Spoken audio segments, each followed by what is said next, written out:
Shalom, shalom, paz, poder, paternidade e a preciosa presença do Pai sobre vós. Eu sou o apóstolo Fabiano Carper e este é o momento Ativação Profética.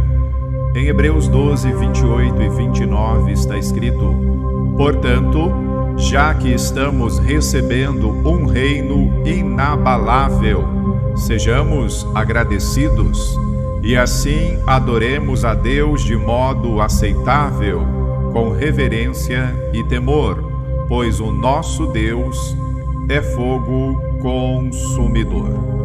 Devemos compreender que o reino de nosso Deus é inabalável. Não há espaço para medo, não há espaço para dúvidas, não há espaço para ameaças. O reino de nosso Deus é um reino inabalável e o nosso Deus é fogo consumidor.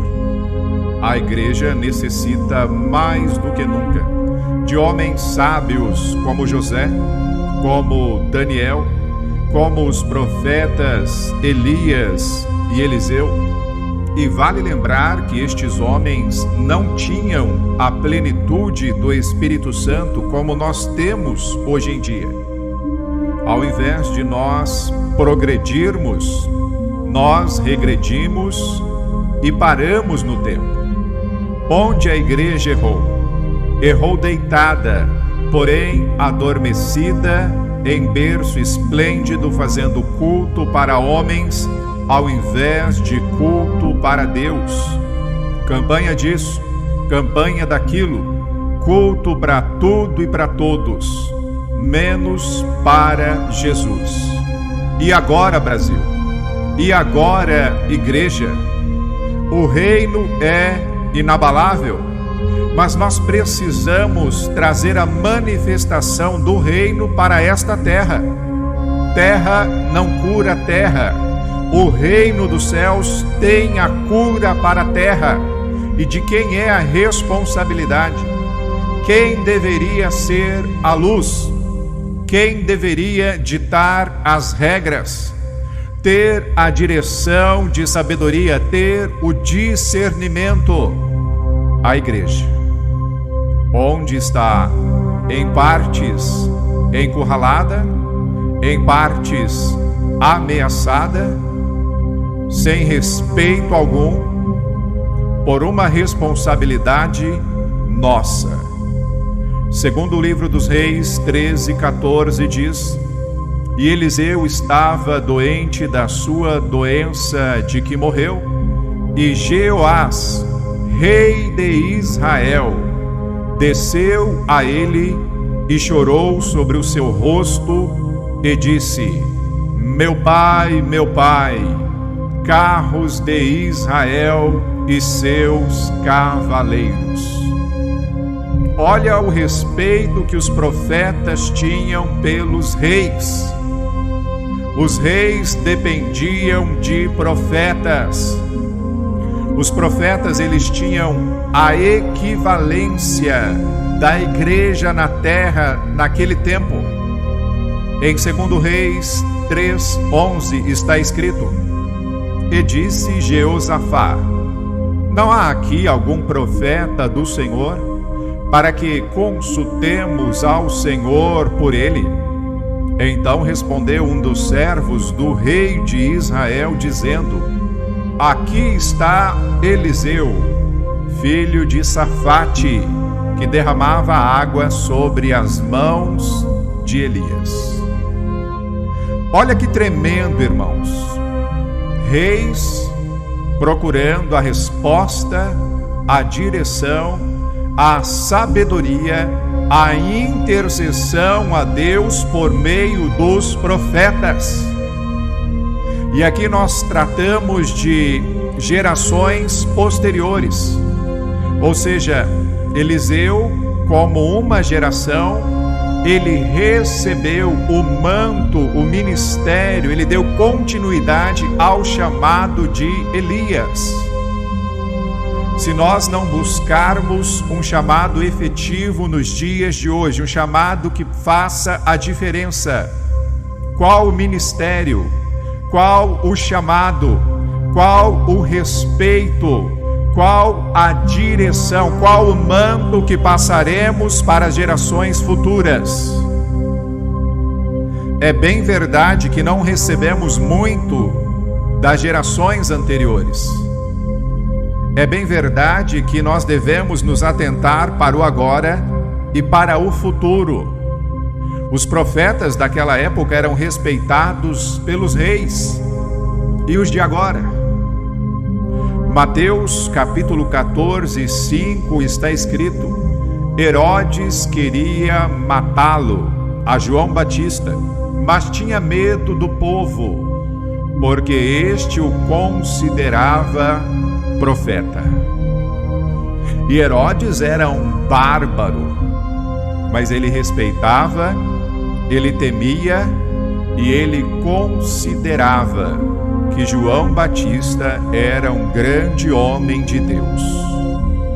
Em 2 Reis, capítulo 6, versículo 12, está escrito: E disse um dos seus servos: Não, ó rei meu senhor, mas o profeta Eliseu, que está em Israel, faz saber ao rei de Israel as palavras que tu falas no teu quarto de dormir.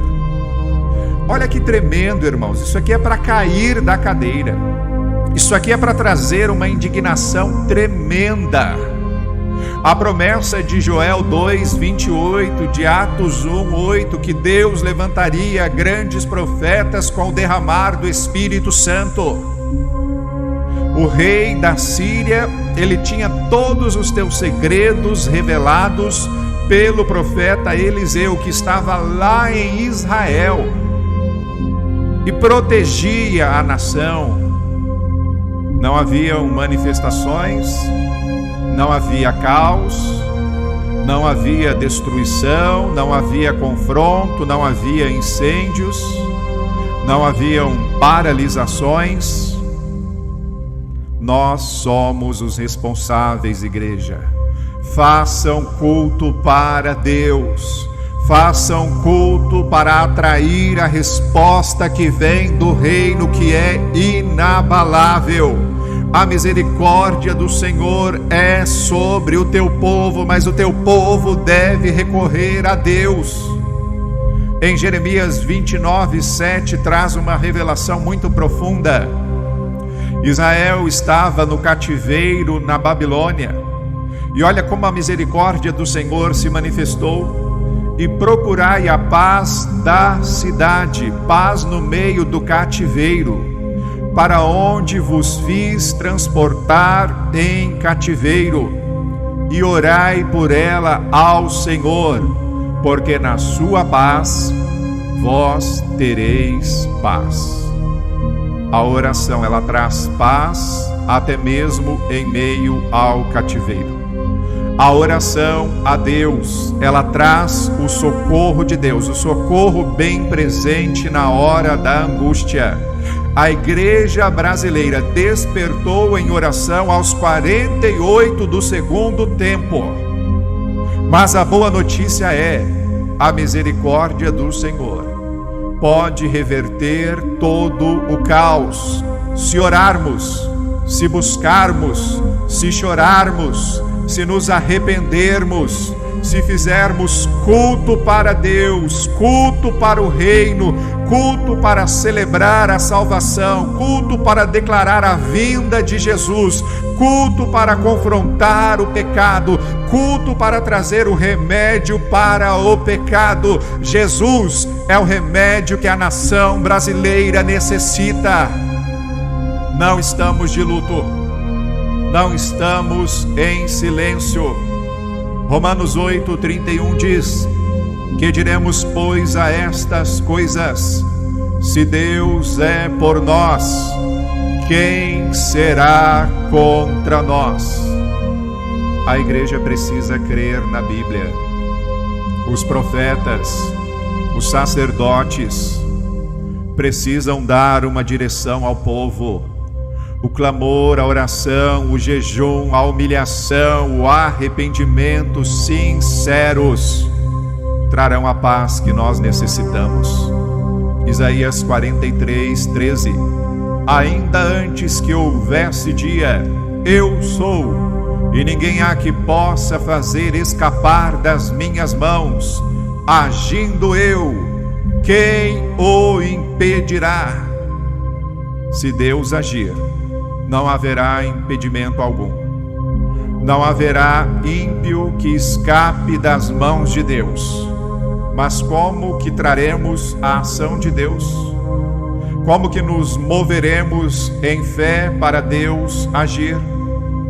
Buscando ao Senhor, chorando, clamando e declarando e abrindo as portas para que entre o Rei da Glória. E assim eu oro. Pai, em o nome de Jesus, tem misericórdia de nossa nação, ó Deus. Olha para a tua igreja, olha para a tua noiva. É bem verdade que parte dela estava dispersa. É bem verdade que parte dela não sabia o que fazia, Senhor. Mas, por amor àqueles que não dobraram os joelhos diante de Baal, levanta-te, ó Deus, já é tempo de operares, ó Senhor. Em o nome de Jesus, faz, ó Deus, aquilo que só tu podes. Perdoa os nossos pecados. Tem misericórdia de nós, Senhor. Olha para nós. Não nos deixe, não nos abandone. Senhor, venha o teu mover. Venha, Senhor, os teus exércitos celestiais. Dai discernimento, sabedoria sobrenatural. Levanta homens sábios como José no Egito. Levanta homens sábios como Daniel na Babilônia. Levanta homens destemidos como João Batista diante de Herodes. Precioso e maravilhoso Deus. A igreja tem brincado com os dons, com os seminários. Senhor, é da tua sabedoria que necessitamos. É do teu reino inabalável que necessitamos. Traz, Senhor, a paz do céu a esta terra. Traz, Senhor, o poder do céu a esta terra. Traz, Senhor, a glória do céu a esta terra. Move, Senhor, em favor da nação brasileira. Em o nome de Jesus, que as nações venham declarar: grandes coisas o Senhor tem feito por estes. E que nós venhamos a declarar o Salmo 126. Grandes coisas o Senhor tem feito por nós. Por isso estamos alegres. Entra, Rei da Glória. As portas estão abertas. Tu és bem-vindo, Rei da Glória. Quem é este, o Rei da Glória? O Senhor dos Exércitos. Ele é o Rei da Glória. Em o nome de Jesus. Shalom, shalom. Amém, amém.